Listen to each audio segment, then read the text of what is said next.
ഒരു jail van കാട്ടിലൂടെ പോകുമ്പോൾ അപകടത്തിൽപ്പെടുന്നു. പക്ഷേ അവരെ കാത്തിരുന്നത് പോലീസല്ല, മനുഷ്യനെ തിന്നുന്ന മ്യൂട്ടന്റുകൾ. അവർക്ക് എന്ത് സംഭവിച്ചു എന്നറിയാൻ തുടർന്ന് കാണുക. ആരംഭത്തിൽ 4 കോളേജ് വിദ്യാർത്ഥികളെ കാണിക്കുന്നു. അവർ വെസ്റ്റ് വെർജീനിയയിലെ ഒരു നദിയിൽ റിവർ റാഫ്റ്റിംഗ് ചെയ്യുകയാണ്. എല്ലാം വളരെ സന്തോഷത്തോടെ നടക്കുന്നു. അതേ സ്ഥലത്ത് അവർ ക്യാമ്പിങ്ങും നടത്തുന്നു. അപ്പോഴാണ് ആലക്സിന് ട്രേയെ കാണുന്നില്ലെന്ന് മനസ്സിലാകുന്നത്. അവൾ അവനെ തിരയാൻ പോകുന്നു. ഇതിനിടെ സോഫിയും ബ്രെൻഡും ഒറ്റയ്ക്കിരിക്കുകയാണ്. അവർ തമ്മിൽ റൊമാൻസിൽ ചെയ്യുകയായിരുന്നു. അപ്പോഴാണ് അപ്രതീക്ഷിതമായി ഒരു അമ്പ് നേരെ അവരുടെ ശരീരത്തിലൂടെ കുത്തിക്കയറുന്നു. അവർക്ക് എന്താണ് സംഭവിക്കുന്നത് എന്ന് മനസ്സിലാകുന്നതിന് മുമ്പ് മറ്റൊരു അമ്പ് സോഫിയുടെ കണ്ണിലേക്ക് പതിക്കുന്നു. അവളുടെ കണ്ണ് പുറത്തേക്ക് പിളർന്നു വീഴുന്നു. സോഫി അവിടെ തന്നെ മരിക്കുന്നു. ബ്രെൻഡ് ഭീതിയിൽ അവിടെ നിന്ന് ഓടിപ്പോകുന്നു. ഇതിനിടെ ആലക്സ് തിരിച്ചെത്തുന്നു. അവൾ കാണുന്നത് 3 ഫിംഗർ സോഫിയുടെ കണ്ണെടുത്ത് വികൃതമായി തിന്നുന്നതാണ്. ആ കാഴ്ച കണ്ട ആലക്സ് ഒളിച്ചിരിക്കുന്നു. ട്രേ മരച്ചില്ലകളെടുത്ത് അവിടേക്കെത്തുന്നു. പക്ഷേ 3 ഫിംഗർ അവനെ കാണുന്നു. വേട്ട വീണ്ടും തുടങ്ങുന്നു. ട്രേ ജീവൻ രക്ഷിക്കാൻ കാട്ടിലേക്ക് ഓടുന്നു. പക്ഷേ രക്ഷയില്ല. 3 ഫിംഗർ അവനെയും പിടിച്ച് ക്രൂരമായി കൊല്ലുന്നു. ബ്രെൻഡും ഒടുവിൽ മ്യൂട്ടന്റുകളുടെ കുടുക്കിൽപ്പെടുന്നു. അവനും അവരുടെ ഇരയാകുന്നു. ഇപ്പോൾ ജീവനോടെ ശേഷിക്കുന്ന ആലക്സ് രക്ഷപ്പെടുന്നു. സീൻ മാറുന്നു. വെസ്റ്റ് വെർജീനിയയിലെ ഒരു ജയിൽ കാണിക്കുന്നു. അവിടെ നിന്ന് 5 തടവുകാരെ മറ്റൊരു സ്ഥലത്തേക്ക് മാറ്റാൻ തയ്യാറെടുക്കുന്നു. ഈ ചുമതല 3 പോലീസ് ഓഫീസർമാർക്ക് നൽകുന്നു. ആ 5 തടവുകാരിൽ ഒരാൾ ഒരു വലിയ മാഫിയ സംഘത്തിന്റെ തലവനാണ്. ഇതൊരു സാധാരണ ട്രാൻസ്ഫർ അല്ല. ഇതിനു പിന്നിൽ മറ്റൊരു ഇരുണ്ട കഥ മറഞ്ഞിരിക്കുന്നു. അവരുടെ ട്രാൻസ്ഫർ ആദ്യം 2 ആഴ്ചയ്ക്ക് ശേഷമാണ് നിശ്ചയിച്ചിരുന്നത്. പക്ഷേ പോലീസിന് ഒരു രഹസ്യ വിവരം ലഭിക്കുന്നു. ജെവിസിന്റെ ആളുകൾ വഴിയിൽ തന്നെ ബസ് ഹൈജാക്ക് ചെയ്യാൻ സാധ്യതയുണ്ടെന്ന്. അവനെ രക്ഷപ്പെടുത്തി കൊണ്ടുപോകാൻ അവർ പദ്ധതിയിടുന്നു. അതുകൊണ്ടാണ് അപ്രതീക്ഷിതമായി ട്രാൻസ്ഫർ തീരുമാനിക്കുന്നത്. കൂടാതെ റൂട്ടും മാറ്റുന്നു. പക്ഷേ അവർ തെരഞ്ഞെടുത്ത പുതിയ വഴി അതീവ അപകടകരമായിരുന്നു. അതാണ് പേപ്പർ മിൽ റോഡ്. എല്ലാ തടവുകാരെയും ബസ്സിൽ കയറ്റി അവർ ലക്ഷ്യസ്ഥാനത്തേക്ക് യാത്ര തുടങ്ങുന്നു. വഴിമധ്യേ ഒരു പോലീസ് സ്റ്റേഷനിൽ അവർ നിൽക്കുന്നു. അവിടെ ഷെരിഫ്, ഡെപ്യൂട്ടി ലെയ്ൻ എന്നിവരെ കാണിക്കുന്നു. അതോടൊപ്പം തന്നെ 3 ടോസിനെയും കാണിക്കുന്നു. അവൻ 3 ഫിംഗറിന്റെ സഹോദരപുത്രനാണ്. മുമ്പത്തെ ഭാഗത്തിന്റെ അവസാന സീനിൽ കുഞ്ഞായിരുന്ന അതേ കുട്ടി. 3 ഫിംഗർ വളർത്തിയെടുത്ത ആ കുട്ടി. മനുഷ്യരെ പിടിക്കാൻ ട്രാപ്പ് ഒരുക്കുകയാണ് അവൻ. എന്നാൽ പെട്ടെന്ന് അവൻ തന്നെ ആ കുടുക്കിൽ വീഴുന്നു. അപ്പോൾ 3 ഫിംഗർ എത്തി അവനെ രക്ഷിക്കുന്നു. ശേഷം ഇരുവരും ചേർന്ന് ട്രാപ്പ് പൂർണ്ണമായി ഒരുക്കി അവിടെ നിന്ന് മാറുന്നു. മറുവശത്ത് പോലീസ് സംഘം വിശ്രമം കഴിഞ്ഞ് വീണ്ടും യാത്ര തുടരുന്നു. പേപ്പർ മിൽ റോഡിൽ കയറുന്ന നിമിഷം മുതൽ ഒരു ട്രക്ക് അവരുടെ പിന്നാലെ ട്രേസ് ചെയ്യുന്നു. അതാരുമല്ല, 3 ഫിംഗർ തന്നെയാണ്. ആദ്യം അവൻ റോഡിൽ മുള്ളുകമ്പികൾ വിരിച്ച് ബസിന്റെ ടയർ പൊട്ടിക്കുന്നു. ബസ് നിയന്ത്രണം നഷ്ടപ്പെടുന്നു. റോഡിൽ നിന്ന് താഴേക്ക് വീണ് മറിഞ്ഞു പോകുന്നു. 3 ഫിംഗർ തന്റെ വാഹനം നിർത്തി അവരെ നോക്കാനെത്തുന്നു. പക്ഷെ ആ സമയത്ത് അവൻ ആക്രമിക്കുന്നില്ല. താഴേക്ക് വീണ ബസിന് സമീപം പോലീസ് ഓഫീസർ എല്ലാ തടവുകാരെയും പുറത്തേക്കിറക്കുന്നു. അതേ അവസരം ഉപയോഗിച്ച് ജേവിസ് അവന്റെ തോക്ക് പിടിച്ചെടുക്കുന്നു. അതേസമയം പിന്നിൽ നിന്ന് മറ്റൊരു പോലീസ് ഓഫീസർ ജേവിസിനെ ഗൺ പോയിന്റിൽ നിർത്തുന്നു. പക്ഷേ അപ്പോഴേക്കും ഒരു കത്തി വന്ന് ആ പോലീസുകാരന്റെ കഴുത്തിൽ കുത്തിക്കയറുന്നു. അവൻ അവിടെ തന്നെ മരിക്കുന്നു. ഇപ്പോൾ തടവുകാരെല്ലാം ഇത് ജേവിസിന്റെ ആളുകളുടെ ആക്രമണമാണെന്ന് കരുതുന്നു. എന്നാൽ അപ്രതീക്ഷിതമായി അമ്പുകൾ മഴ പോലെ പതിക്കാൻ തുടങ്ങുന്നു. അപ്പോൾ അവർക്ക് മനസ്സിലാകുന്നു, ഇത് ജേവിസിന്റെ ആളുകളല്ല. ജേവിസ് നെറ്റിനോട് അവന്റെ വിലങ്ങുകളും തുറക്കാൻ ആവശ്യപ്പെടുന്നു. ഇല്ലെങ്കിൽ അവന്റെ തന്നെ തോക്കുകൊണ്ട് അവനെ വെടിവെക്കും എന്ന് ഭീഷണിപ്പെടുത്തുന്നു. നെറ്റ് പറയുന്നു, ചാവി ബസിനുള്ളിലാണ്. എന്നാൽ ബസ് മുഴുവനായി തീ പിടിച്ചിരിക്കുകയാണ്. ഏത് നിമിഷവും പൊട്ടിത്തെറിക്കാൻ സാധ്യതയുണ്ട്. വാൾട്ടർ എന്ന പോലീസ് ഓഫീസർ ഇപ്പോഴും ബസിനുള്ളിൽ പരിക്കേറ്റ് കുടുങ്ങിയിരിക്കുകയാണ്. നെറ്റ് ജീവൻ പണയം വെച്ച് അകത്ത് കയറുന്നു. ആ സമയത്ത് വാൾട്ടറിനെ അവൻ പുറത്തേക്ക് കൊണ്ടുവരുന്നു. പക്ഷേ അവൻ കൊണ്ടുവന്ന ചാവികൾ പൂർണ്ണമായി കത്തി നശിച്ചിരിക്കുന്നു. ഇനി അവ ഉപയോഗമില്ല. എന്നിരുന്നാലും വാൾട്ടർ നെറ്റിനെ കൊല്ലുന്നില്ല. കാരണം ഈ കാട്ടിൽ നിന്ന് രക്ഷപ്പെടാൻ അറിയാവുന്ന ഒരേയൊരു മനുഷ്യൻ നെറ്റാണ്. സംഘം വീണ്ടും മുന്നോട്ട് നീങ്ങുന്നു.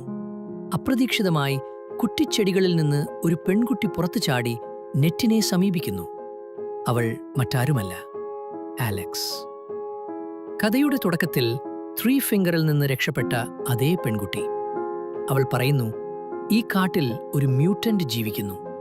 ആളുകളെ ക്രൂരമായി കൊന്ന് അവരെ തിന്നുന്ന ഒരു ഭീകരൻ. പക്ഷേ ആരും അവളുടെ വാക്കുകൾ വിശ്വസിക്കുന്നില്ല. അവൾ റാഫ്റ്റിംഗ് സംഘത്തെക്കുറിച്ചും സംഭവിച്ചതെല്ലാം പറയുന്നു.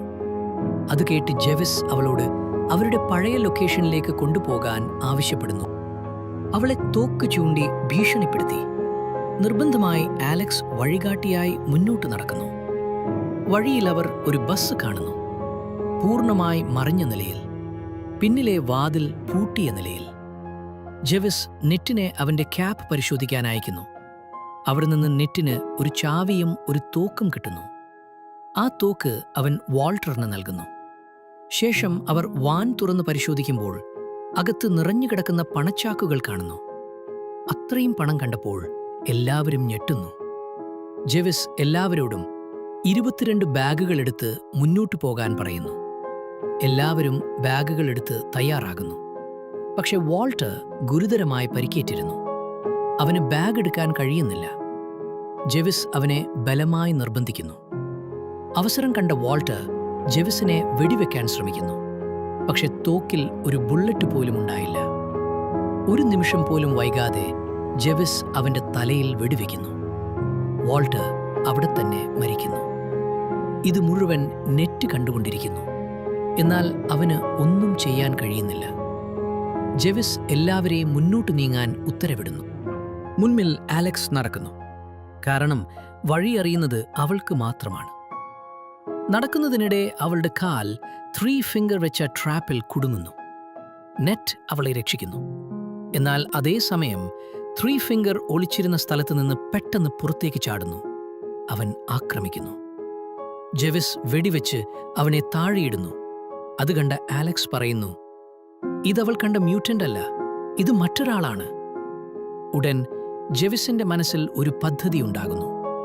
അവർ ത്രീ ഫിംഗറിനു വേണ്ടി ഒരു സൂചന അവിടെ വിട്ട് മുന്നോട്ടു പോകുന്നു. കുറച്ചു സമയത്തിന് ശേഷം ത്രീ ഫിംഗർ അവിടെ എത്തുന്നു. അവൻ കാണുന്നത് ത്രീ ടോസിന്റെ തല ഒരു മരക്കട്ടയിൽ തൂക്കിവെച്ചിരിക്കുന്നു. അത് കണ്ട ത്രീ ഫിംഗർ പൂർണ്ണമായി നിയന്ത്രണം വിട്ടുപോകുന്നു. ഇപ്പോൾ അവൻ മുമ്പിലേതിനേക്കാൾ കൂടുതൽ ദേഷ്യത്തിലാണ്. മറുവശത്ത് സംഘം മുന്നോട്ടു പോകുന്നു. പെട്ടെന്ന് ഒരു വസ്തു തൂങ്ങി നിൽക്കുന്നത് അവർ കാണുന്നു. ജെവിസ് അത് പിടിക്കുന്നു. പക്ഷേ വില്ലി ഉടൻ മനസ്സിലാക്കുന്നു അതൊരു ട്രാപ്പാണ്. അവൻ ജെവിസിനെ മുന്നോട്ട് തള്ളിക്കളഞ്ഞു രക്ഷിക്കുന്നു. എന്നാൽ അതിന് വലിയ വില നൽകേണ്ടി വരുന്നു. വില്ലി സ്വന്തം ജീവൻ നഷ്ടപ്പെടുത്തുന്നു. ജെവിസ് രക്ഷപ്പെടുന്നു. ജെവിസ് വില്ലിയുടെ കാലുകൾ വെട്ടിമാറ്റുന്നു. കാരണം വില്ലി അവന്റെ ചെയിനിൽ ബന്ധിച്ചിരുന്നതായിരുന്നു. കാലുകൾ വെട്ടിയതോടെ അവൻ ആ കെണിയിൽ നിന്ന് വേർപെടുന്നു. വില്ലി അവിടെ രക്തത്തിൽ കിടക്കുന്നു. സംഘം വീണ്ടും മുന്നോട്ട് നീങ്ങുന്നു. സീൻ മാറുന്നു. പോലീസ് സ്റ്റേഷനിൽ ഡെപ്യൂട്ടി ലെയ്ൻ കാണാതായ 4 വിദ്യാർത്ഥികളുടെ വിവരം കണ്ടെത്തുന്നു. അതേസമയം നെറ്റിൽ നിന്ന് ഒരു കോളും ഷെരീഫിന് ലഭിച്ചിട്ടില്ല. അവൻ ആശങ്കയിലാകുന്നു. ബസ് ആരെങ്കിലും ഹൈജാക്ക് ചെയ്തിരിക്കാമെന്ന് അവൻ സംശയിക്കുന്നു. ഉടൻ ഓഫീസർ അവരെ തിരയാൻ പുറപ്പെടുന്നു. അവൻ കോളേജ് വിദ്യാർത്ഥികളെ തേടി മറ്റൊരു ദിശയിലേക്ക് പോകുന്നു.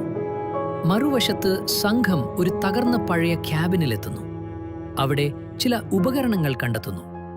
അവ ഉപയോഗിച്ച് അവർ സ്വന്തം ചെയിനുകൾ മുറിച്ച് സ്വതന്ത്രരാകുന്നു. കുറച്ചു ദൂരം മുന്നോട്ടു പോയപ്പോൾ ത്രീ ഫിംഗറിന്റെ ട്രക്ക് കാണുന്നു.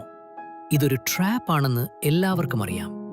എന്നാലും ജെവിസ് സ്വന്തം ആളുകളിൽ ഒരാളെ മുന്നോട്ടയക്കുന്നു. അവൻ ട്രക്കിനടുത്ത് എത്തുന്ന നിമിഷം ത്രീ ഫിംഗർ കെണിയിൽ അവനെ കുടുക്കുന്നു. പിന്നാലെ ട്രക്ക് ഓടിക്കുന്നു. ആ മനുഷ്യനെ റോഡിലൂടെ ക്രൂരമായി വലിച്ചിഴക്കുന്നു. രക്തം റോഡിൽ പരക്കുന്നു. നിലവിളി നിശബ്ദമാകും വരെ അവൻ അത് തുടരുന്നു.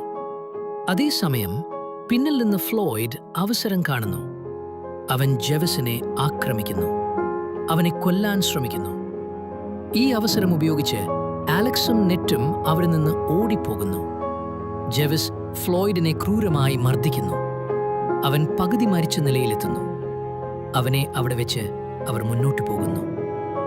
ഷെരിഫ് മറിഞ്ഞ് ബസിന്റെ സമീപത്തെത്തുന്നു. കാഴ്ച കണ്ട അവൻ ഉടൻ ഹെഡ് കോൺസ്റ്റേബിളിനെ വിവരമറിയിക്കുന്നു. ശേഷം തന്റെ നായയെ കൂട്ടിക്കൊണ്ട് നെറ്റിനെ തേടി കാട്ടിലേക്ക് കടക്കുന്നു. അതേസമയം ബ്രാൻഡൻ ജെവിസിനോട് പറയുന്നു, പണം ഇവിടെ വെച്ച് നെറ്റിനെ ആദ്യം കണ്ടെത്തണം. ജെവിസ് സമ്മതിക്കുന്നു. പണം ഉപേക്ഷിച്ച് അവർ നെറ്റിനെ തേടുന്നു. ഒടുവിൽ അവനെ കണ്ടെത്തുന്നു. നെറ്റിനെ പിടിച്ച് ജെവിസ് വെടിയുതിർത്താൻ പോകുന്ന നിമിഷം നെറ്റ് ഒരു കാര്യം പറയുന്നു. ഇവിടെ ഒരു വാച്ച് ടവർ ഉണ്ട്. അവിടെ നിന്ന് പുറത്തുള്ള ലോകവുമായി ബന്ധപ്പെടാമെന്ന്. അതിനാൽ ജെവിസ് അവന് അവസാന അവസരം നൽകുന്നു. എല്ലാവരും ടവറിലേക്ക് പോകുന്നു. പക്ഷെ അവിടെ എത്തുമ്പോൾ അവർ കാണുന്നത് ടവർ മുഴുവനായി കത്തിച്ചാരമായിരിക്കുന്നു. മുമ്പത്തെ ഭാഗത്തിൽ കണ്ട 3 മ്യൂട്ടന്റ് സഹോദരങ്ങൾ അത് കത്തിച്ചു കളഞ്ഞതാണ്. ഒന്നും ലഭിക്കാതെ ജെവിസ് ദേഷ്യത്തിൽ നെറ്റിന്റെ തലയിൽ തോക്ക് ചൂണ്ടുന്നു. അതേ നിമിഷം ഷെരിഫിന്റെ നായ ചാടി ജെവിസിനെ പിടിക്കുന്നു. ഉടൻ ഷെരിഫും എത്തുന്നു. അവൻ എല്ലാവരോടും അവിടെ നിന്ന് നീങ്ങാൻ പറയുന്നു. പക്ഷേ അപകടം ഇതോടെ അവസാനിക്കുന്നില്ല. മുകളിൽ ഒരു മരത്തിൽ 3 ഫിംഗർ ഒളിച്ചിരിക്കുന്നുണ്ടായിരുന്നു. പെട്ടെന്ന് അവൻ തന്റെ കുന്തം താഴേക്കെറിയുന്നു. അത് നേരെ ഷെരിഫിന്റെ വായിലൂടെ കുത്തിക്കയറുന്നു. ഷെരിഫ് അവിടെ തന്നെ ക്രൂരമായി മരിക്കുന്നു. ഈ അവസരം ഉപയോഗിച്ച് ജെവിസ് ഷെരിഫിന്റെ തോക്ക് പിടിച്ചെടുക്കുന്നു. നെറ്റിനെ ഗൺ പോയിന്റിൽ പിടിച്ച് അവൻ പറയുന്നു, നാം തിരികെ പോകും, നമ്മുടെ മുഴുവൻ പണവും തിരികെ എടുക്കും. പക്ഷേ അതേസമയം ഫ്ലോയിഡ് പണച്ചാക്കുകളുമായി ഒളിച്ചോടുകയാണ്. അവന്റെ ശബ്ദം ജെവിസിന്റെ ചെവിയിലെത്തുന്നു. ജെവിസ് അവന്റെ പിന്നാലെ പോകുന്നു. എന്നാൽ അതിനു മുൻപേ 3 ഫിംഗർ എത്തുന്നു. ഫ്ലോയിഡിനെയും പണത്തെയും ഒരുമിച്ച് തീയിലിട്ട് കത്തിക്കുന്നു. എല്ലാം ചാരമാകുന്നു.